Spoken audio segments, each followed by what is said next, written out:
Кыдыракейинен тизилген мындагы сүрөттөр жаш сүрөтчүлөрдүн колунан жаралган дилгир, таза сезимдерин ак баракка чиймелеген мындагы окуучулар учурда эл аралык күз жаңыргы 2022 кароо сынакка кызуу даярданышууда. Сүрөт тартканды билсең жеңил эле болот негизинен.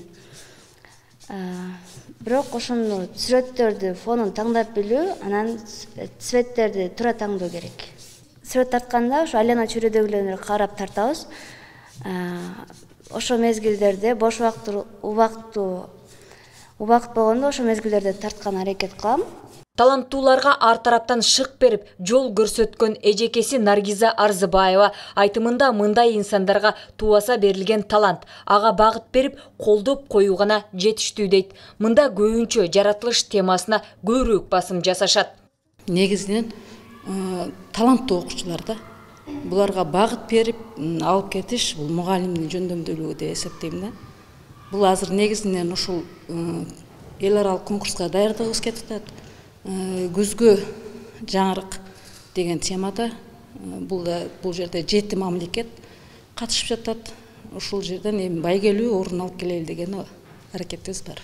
Буга чейин окуучулар райондук областтык жарыштарга катышып, байгелүү орундарды ээлешкен. Жетекчиликтин айтымында мугалим өзүнүн сабагына сүңгүп кирип, мыкты окуткандыгында дейт. Былтыр райондо такай сүрөтчүлөрдүн конкурсунда биринчилик орунду бербейбиз.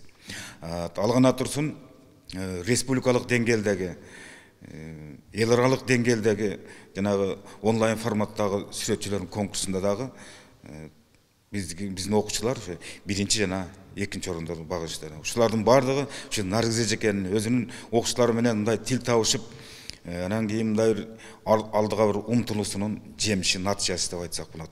Эл аралык күзгү жаңырыгы 2022 конкурсу Бишкек шаарында 4 ноябрда башталып, 3 күнгө созулат. Ага 7 мамлекеттин таланттуулары катышышат. Анда эркин тема болуп, жалпы 4 окуучу тандалып алынган. Барчын Айжанзакова, Жанузак Нурдавлет уулу, Базар Коргон району.